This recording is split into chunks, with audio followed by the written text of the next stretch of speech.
Lurah Kalibata beserta jajarannya, kemudian kepada Ketua RW, Ketua RT, KDM dan LMK dan beserta jajaran lainnya. Kita langsung mulai aja dengan materi kita ya, biar mempersingkat waktu.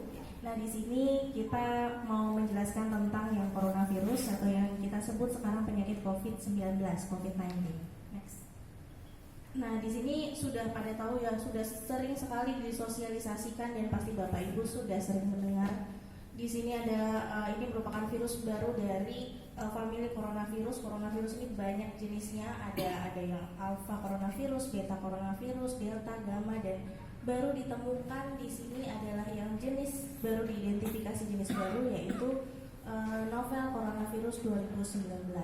Nah, ini segolongan dengan virus SARS dan MERS yang pada tahun 2002 dan 2012 lalu yang flu burung. Kemudian ini dapat menyebabkan infeksi saluran napas, jadi seperti influenza. Jadi seperti common cold ya, penyakit influenza dengan batuk, pilek, kemudian meriang ya, demam-demam, ada yang demam tinggi, ada yang demam juga demam-demam biasa aja ternyata. Kemudian sampai menyebabkan gejala sesak napas. Dan sesak napas ini yang berbahaya, yang akan menimbulkan kematian. Karena kalau napas sesak, terutama pada lansia, pada perokok berat, dan itu akan menyebabkan kurangnya asupan oksigen ke tubuh kita, ke otak kita, dan ke organ-organ kita, sehingga kita menyebabkan gagal organ, gagal pernapasan, dan itu yang menyebabkan kematian. Next. Nah, ini perbedaannya yang dulu, kemudian yang SARS di situ yang paling pojok sebelah sana ya Pak ya, tahun 2002 itu pertama kali kan ada dilaporkan dari Cina juga, itu adalah penyakit SARS yang flu burung. Ini ditularkan dari kelelawar dan angka kematiannya 10%. Kemudian tahun 2012 juga ada MERS, ini satu golongan juga ternyata dari coronavirus juga. Kemudian dia angka kematiannya 34%, tapi nggak terlalu heboh banget seperti sekarang karena di sini ditemukannya dari yang terkontaminasi pada susu unta, dan di situ ditemukannya di daerah Timur Tengah. Angka kematiannya tinggi karena di satu wilayah itu aja. Nah, sedangkan yang COVID-19, COVID-19 ini data yang sampai 4 Maret ya. Ini meninggal kasusnya menyebar sampai ke seluruh dunia dan sudah menjadi pandemi sekarang ya. Angka kematiannya 3,2%. Kalau di Indonesia kemarin terakhir 8% ya kematiannya. Jadi 19 orang yang meninggal, 11 orang yang sembuh, dan 200 berapa itu masih dirawat ya. Next. Gejala kliniknya, gejalanya adalah yang pertama, orang tersebut setelah bepergian dari luar negeri, dari negara yang terkonfirmasi coronavirus COVID-19 yang positif.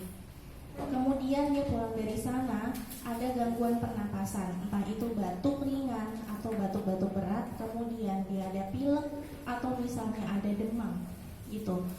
Kemudian yang lebih parah lagi kalau sampai sesak napas.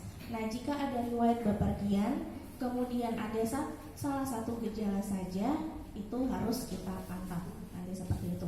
Atau misalnya orang tersebut kontak erat dengan orang positif corona. Nah, nanti kita jelaskan mana yang namanya ODP, mana yang namanya PDP. Jadi sehingga Bapak dan Ibu juga tahu kalau sering dengar ODP, ini PDP itu apa sih? Nah, ini derajat beratnya ya. Jadi jangan ilmunya ini terus berkembang terus menerus ya, karena masih diteliti terus menerus. Kalau dulu kan orang yang batuk pilek bepergian dari luar negeri kemudian sesak napas corona nih. Nah, kalau sekarang jangan salah, orang yang dengan daya tahan tubuhnya baik ya, orang muda ini misalnya daya tahan tubuhnya baik, kemudian dia cuma sakit tenggorokan, gatal-gatal tenggorokan aja gitu aja, dan dia ternyata positif corona, dia nggak tahu. Kemudian dia merasa sehat-sehat aja, saya juga meriang-meriang aja, demamnya nggak tinggi, terus tenggorokan sakit sedikit doang gitu kan. Terus dia kemana-mana nggak menggunakan masker, terus tangannya megang-megang mulut, megang-megang apa, dia megang gagang pintu, megang apa lagi, kemudian hingga menularkan ke orang-orang di sekitarnya. Dan dia tidak tahu bahwa dia itu membawa namanya karier, dia membawa virus tersebut gitu. Nah, Karena sekarang ada juga yang seperti itu, gejalanya ringan, hanya demam ringan saja atau hanya tenggorokannya gatal-gatal gitu aja, sakit sedikit saja, tapi ternyata dia positif gitu. Nah itu yang berbahaya sekali, penyebaran yang berbahaya. Kalau daya tahan tubuh seseorang itu bagus, mungkin gejalanya tidak terlalu berat. Tapi kalau daya tahan tubuh orang itu tidak bagus, misalnya pada lansia, pada usia 50 tahun ke atas, kemudian orang tersebut pun misalnya punya penyakit penyerta seperti penyakit gula atau perokok berat yang memang dia suka sesak napas, atau dia memang punya sakit asma yang sering kambuh, nah itu yang berbahaya.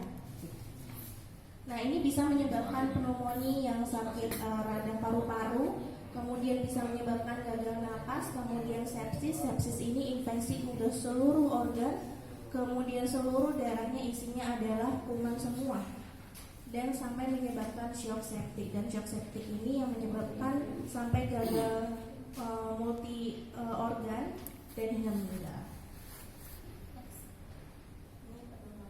Nah ini kita harus tahu ada pasien dalam pengawasan, kemudian ada orang dalam pemantauan, pasien dalam pengawasan, kemudian ada kasus konfirmasi, kemudian ada yang kontak erat seperti apa, dan ada juga yang orang sehat dipantau, OSD namanya, orang sehat dipantau. OSD. Nah ini kita kalau dalam pasien dalam pengawasan, jangan kebalik ya. Pasien dalam pengawasan PDP, pasien dalam pengawasan ini berarti memang sudah harus diawasi, kita harus awas waspada ya. Berarti adalah seseorang, dia ada dua kriteria, ada seseorang yang mengalami demam atau misalnya batuk atau pilek atau nyeri tenggorokan atau sesak napas, kemudian dia memiliki riwayat perjalanan ke luar negeri sebelumnya dalam 14 hari terakhir. Jadi dia 2 minggu, pokoknya 14 hari terakhir dia habis riwayat perjalanan, tapi dia ada gejala. Ada misalnya batuk saja udah gejala, kita bilang batuk aja doang gitu, atau misalnya pilek aja, atau misalnya demam aja tapi biasanya 37,5 aja, kita sekarang udah harus waspada. Kalau dulu 38, kalau sekarang 37,5 kita udah bilang itu demam ya, udah mulai sumeng gitu ya, demamnya udah mulai naik gitu. Nah itu kriteria 1, karena dia habis perjalanan ke luar negeri. Kemudian yang kriteria 2 ini adalah seseorang dengan demam sama ya, riwayat seperti itu, kemudian dia kontak erat dengan kasus konfirmasi yang positif COVID-19. Jadi temennya, dia satu kantor atau gimana, saat temennya dia terkena COVID-19, dia harus diperiksa gitu.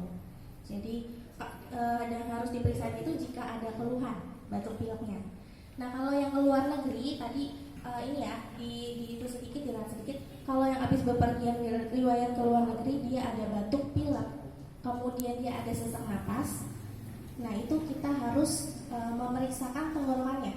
Kita harus memeriksa swab. Pernah dengar Bapak Ibu ya, yang di swab tenggorokan itu yang ada diminta di rumah sakit. Kemudian nanti diperiksa, karena itu kita sudah curiga, udah ke pengawasan. Kemudian kalau dia kontak erat misalnya tinggal satu rumah sama ternyata orang itu positif coronavirus, positif COVID-19. Ada misalnya saudara dari Jepang, terus nginep di rumah semalaman, habis itu atau 2 hari atau 3 hari, kemudian ternyata dia positif. Nah itu kita sudah harus periksa. Itu kita harus periksa tenggorokan, dan pasien tersebut harus diisolasi di rumah sakit sambil menunggu hasilnya keluar. Kalau negatif boleh pulang, tapi tetap harus di rumah selama 14 hari. Tapi kalau misalnya positif harus dirawat di rumah sakit tersebut gitu.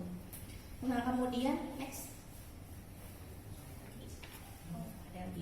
Nah kemudian yang ODP, yang untuk kriteria ODP adalah orang yang bepergian ke luar negeri. Dia ada 2 ODP maksudnya ya. Orang bepergian ke luar negeri nih, habis dari luar negeri, dia tidak ada gejala, nggak batuk, nggak apa-apa, saya nggak demam, nggak apa, sehat aja. Nah itu namanya kita masuk ke orang sehat dipantau. Kita tetap harus memantau. Nah kemudian ada juga yang ODP yang benar-benar kita pantau setiap hari. Dia itu juga bepergian dari luar negeri, dia ada batuk atau ada pilek atau ada demam, tapi tidak sesak napas. Nah itu juga kita pantau, puskesmas yang pantau ya. Jadi misalnya orang dari luar negeri pasti dia membawa kertas kuning, kartu kuning itu dari bandara. Nah, dia harusnya melapor ke puskesmas. Nanti puskesmas minta kontaknya.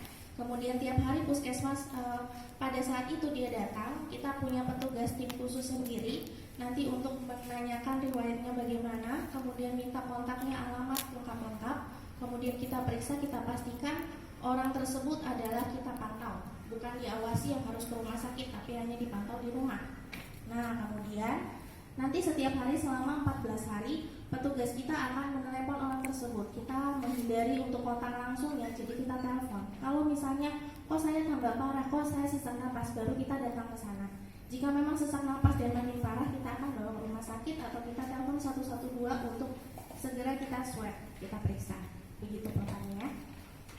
Nah, kemudian kasus konfirmasi ini yang sudah terkonfirmasi ya. Kemudian kasus probable adalah kasus yang tidak jelas. Ini misalnya pada saat diperiksa bukan COVID-19 nih hasilnya, cuman masuk dari golongan coronavirus. Jadi hasilnya tuh masih kayak ngawang-ngawang, masih meraba-raba, ini benar nggak sih, itu biasanya diulang lagi. Ya, sampai berapa kali pengulangan, sampailah mungkin nanti memang betul negatif atau malah benar COVID-19. Jadi jangan heran kalau misalnya kemarin dinyatakan negatif kok sekarang positif, karena belum tentu juga ya, maksudnya masa inkubasi dan lain-lainnya itu banyak hal.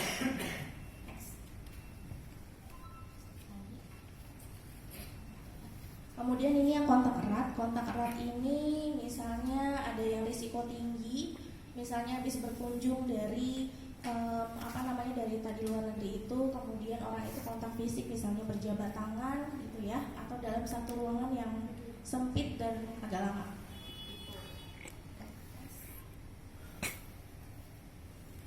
Kalau yang termasuk kontak erat sih petugas kesehatan, juga orang yang merawat, orang yang tinggal satu rumah ya, bahkan satu rumah nggak sekamar aja kita sebut juga kontak erat.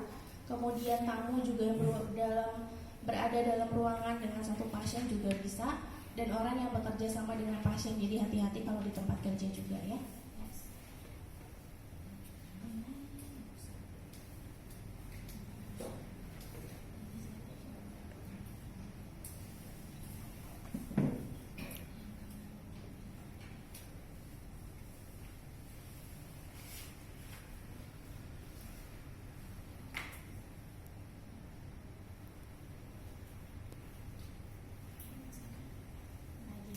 Untuk mengingat kembali, hati-hati bahwa virus ini akan menyebarnya dengan droplet. Droplet itu namanya adalah dari air liur gitu ya, saat kita berbicara, saat kita misalnya bersin atau batuk yang tidak ditutup, kemudian kenalah dengan orang.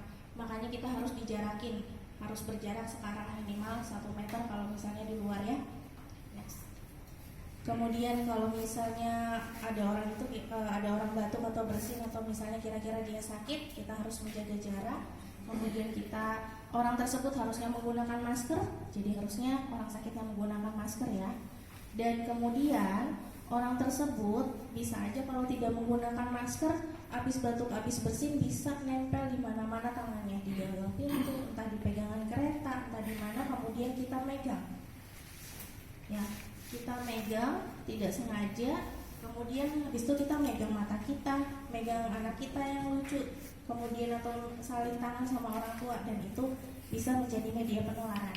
Jadi penting sekali yang namanya cuci tangan dimanapun, habis megang apapun, sebelum kita megang wajah kita, sebelum kita megang yang lain-lain, kita harus cuci tangan dulu, cuci tangan 6 langkah.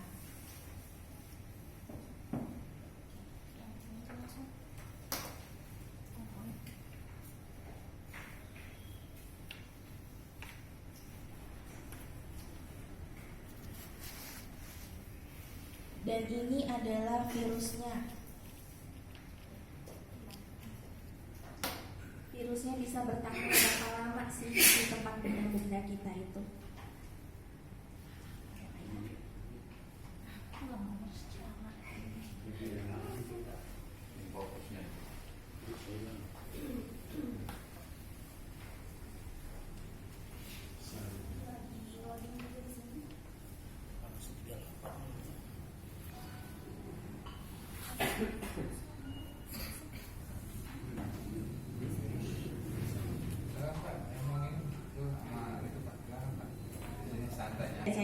pokoknya intinya adalah kalau dari besi itu dua hari, kalau meja plastik selama 5 hari, ternyata buktinya 5 hari. Kemudian di kertas 4 sampai 5 hari bisa juga nih. Terus kemudian